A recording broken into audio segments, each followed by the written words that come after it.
Mission সিজনটাই হচ্ছে আমার জীবনের সবচেয়ে বড় একটা ভুল। আমাদের এবার গুচ্ছতে টোটাল প্রায় 2,37,000 মতো অ্যাপ্লাই করেছে, 2,37,000। হ্যাঁ, এই 2,37,000 মধ্যে তুমি কিসের জন্য ব্যতিক্রম হলে আপনি মানে আবল বলতেছেন না? আমি আবল বলতেছি না, কারণ হচ্ছে আমি যে 6 দিন লিখেছি, দেখো এই 6 দিনের পেছনে তোমার একটা বিশাল কাহিনী রয়েছে। আসসালামু আলাইকুম, তো সবার কি অবস্থা? আশা করি ভালো আছো এবং তোমাদের মধ্যে এখন অনেকেরই মেন্টালি সিক, কারণ তোমরা অনেকেই ভালো থাকতে পারছো না। বিগত যে ভার্সিটি পরীক্ষাগুলো হয়েছে এবং রাষ্ট্রের পরীক্ষা হয়ে গিয়েছে, তো তোমাদের মন মতো অনেকের পরীক্ষা হয়নি এবং এই সময়ে এসে তোমাদের মনে হচ্ছে যে এডমিশন সিজনটাই হচ্ছে আমার জীবনের সবচেয়ে বড় একটা ভুল। এরকমটা অনেকেরই মনে হচ্ছে, কারণ আমরাও এই দিনগুলো ফেস করে এসেছি। যার কারণে এই ভাইয়া তোমাদের আজকে এমন কিছু টিপস দিব যাতে তোমরা এই সময় কনফিডেন্সটা একটু গ্রো করতে পারো। গ্রো না হলেও অ্যাটলিস্ট তোমাদের যাতে এই কনফিডেন্সটা ধরে রাখতে পারো এবং তোমরা তোমাদের স্বপ্ন এবং তোমাদের বাবা মায়ের স্বপ্ন অ্যাটলিস্ট পূরণ করতে পারো।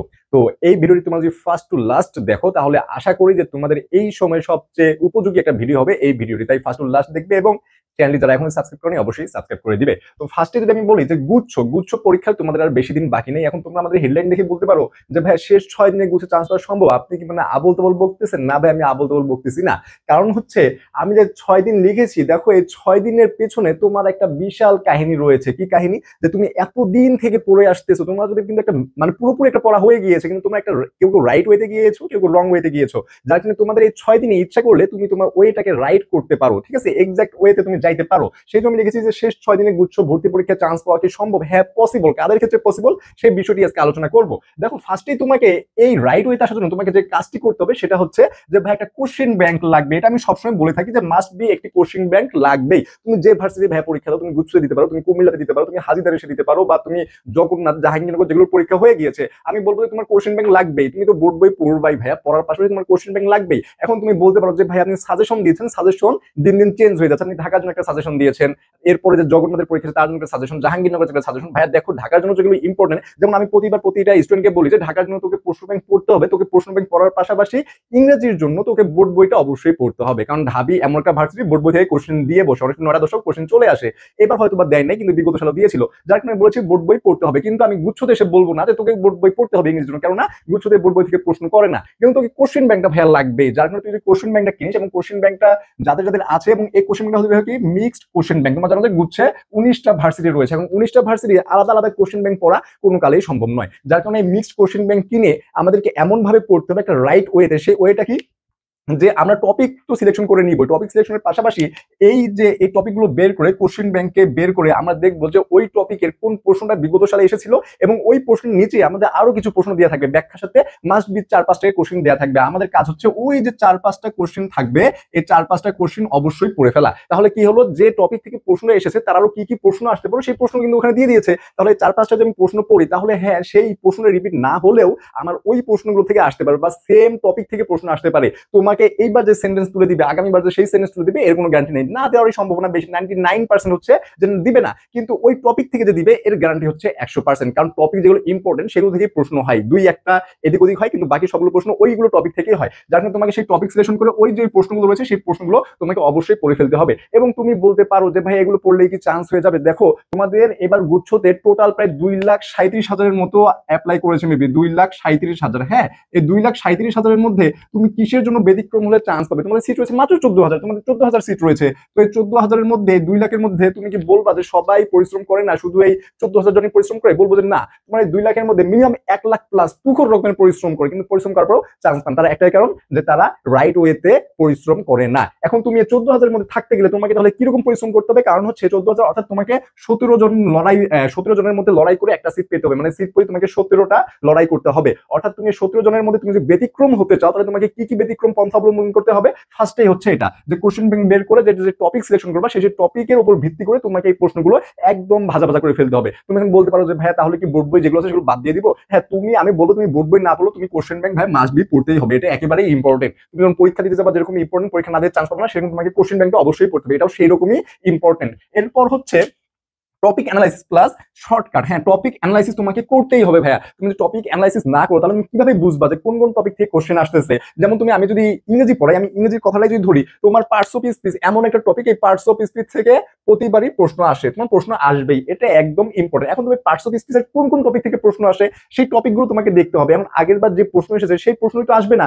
কিন্তু এই টপিক থেকে যে রিপিট হবে, কি কি প্রশ্ন রিপিট হতে পারে সেই প্যাটার্নের প্রশ্নগুলো পড়ে যাইতে হবে। এই জন্য হচ্ছে টপিক সিলেকশন, এবং এর পাশাপাশি হচ্ছে শর্টকাট। এখন তোমাকে যে শর্টকাট আমি বলে দিলাম, তোমাকে আমি শর্টকাট বলে দিলাম, হ্যাঁ শর্টকাট, এই শর্টকাটে কিন্তু সাকসেস পাওয়া যায় না, কিন্তু এটা এমন একটা শর্টকাট, দেখো তুমি এই 6 দিনের প্রিপারেশনের পূর্ববর্তী যে টাইমগুলো রয়েছে তুমি তখনও প্রিপারেশন নিয়েছো, যার কারণে ভাই এটা শর্টকাট না, এটা হচ্ছে রাইট ওয়েতে যাওয়া। হ্যাঁ, এটা কোনো সময় শর্টকাট হবে না, যার কারণে এই শর্টকাটটা হচ্ছে কি যে 4-5 কোশ্চেন এগুলো তুমি পড়ে ফেলবে, এটা হচ্ছে তোমার জন্য শর্টকাট। এবং এরপর হচ্ছে যে বোর্ড বই পড়বো নাকি কোশ্চেন ব্যাংক পড়বো। এখন দেখো যারা সায়েন্সের রয়েছে তাদের জন্য বায়োলজি মাস্ট বি বোর্ড বই পড়তে হবে, দাগিয়ে দাগিয়ে বোর্ড বইগুলো পড়ে ফেলতে হবে। সায়েন্সের জন্য বায়োতে অবশ্যই বোর্ড বই পড়তে হবে। এবং আমি আর্টসের স্টুডেন্টের কথা যদি বলি, তোমাকে অবশ্যই বাংলা যে বই রয়েছে বাংলার বোর্ড বইটা ভাইয়া তুমি পড়বা, কোশ্চেন ব্যাংক পড়ার পাশাপাশি বাংলার বোর্ড বইটা পড়বা, তাহলে কোশ্চেন ব্যাংকে তোমার চাপটা কম পড়বে। জাস্ট শর্ট সিলেবাস ভাই, জাস্ট শর্ট সিলেবাসটাই পড়বা, কিন্তু বোর্ড বই পড়তে হবে। এবং বোর্ড বই পড়ে যখন তুমি প্র্যাকটিস গুলো করবা এখানে এই কোশ্চেন ব্যাংকে, তখন দেখবে তুমি ম্যাক্সিমাম গুলো পারতেছো ভাই। কারণ আমি একটা কথাই বলি যে তুমি অলরেডি সব পড়ে ফেলছো, তোমার পড়ার বাকি কিছু নাই, তুমি সব পড়ে ফেলছো, যার কারণে এই টাইমে তুমি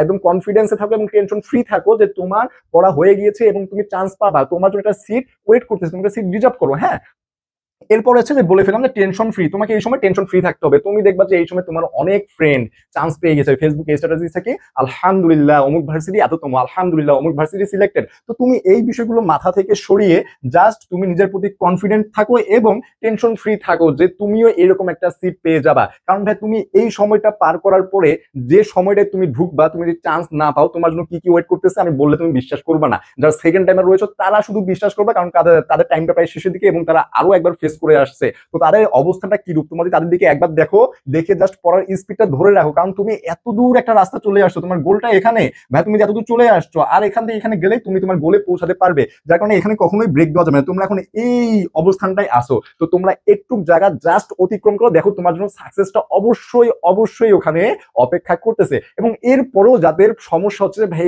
কোন কোন টপিক থেকে পড়বে এটাই আমি বুঝতেছি না, বা কোন কোন ইম্পর্টেন্ট টপিক শর্টকাট গুলো কি রয়েছে, এদের জন্য আমাদের জিএসটি ফাইনাল সাজেশন ব্যাচ, এখানে জাস্ট সাজেশন আকারে ক্লাসগুলো হবে শুধুমাত্র মানবিকের জন্য।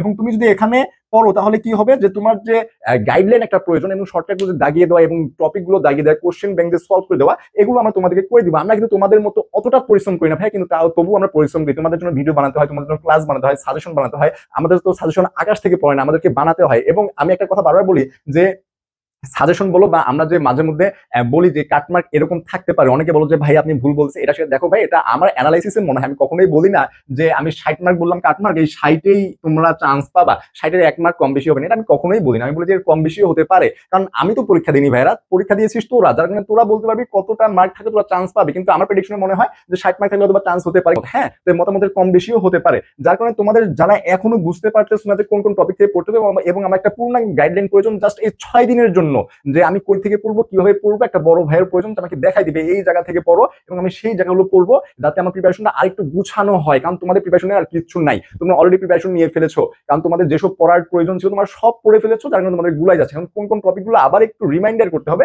সেই টপিকগুলো জাস্ট আমি পড়াই দেবো। এর জন্য তোমরা আমাদের হোয়াটসঅ্যাপে নক করে কিন্তু ইগনোর করে ক্লাসগুলো করতে পারো। দেখো ভাইয়া যে তোমাদের এই পথটা একটা দীর্ঘ পথ এবং জীবনের একটা কি বলবো অন্যতম একটা পথ, এই পথের কথা তোমরা কখনোই ভুলতে পারবে না। যার কারণে লাস্ট সময় এসে ভেঙে পড়ো না, জাস্ট পড়াশোনা চালিয়ে যাও। ইনশাল্লাহ তোমার স্বপ্নের যে সাকসেস পাবা সেই সাকসেসের পরে আমাদের সাথে তোমাদের দেখা হবে, কারণ তুমি তখন নিজেই বলবা যে ভাই আমার অমুক ভার্সিটিতে চান্স হয়েছে, অমুক ভার্সিটিতে চান্স হয়েছে, এবং তুমি নিজে বলবা। ঠিক আছে, তো জাস্ট এই কটা দিন নিজেকে পরিশ্রম করার জন্য আরো তৈরি করে তোলো, এবং তোমার জন্য একটা সিট ওয়েট করতেছেন আমি বারবার বলবো। যার কারণে পড়াটা জাস্ট পড়ে যাও, তোমার অন্য আর কোনো কাজ নাই, তোমাকে কোনো টেনশন নিতে হবে না এবং নিজের প্রতি ফুল কনফিডেন্ট থাকো। তো আজ এই পর্যন্তই, ধন্যবাদ, আসসালামু আলাইকুম।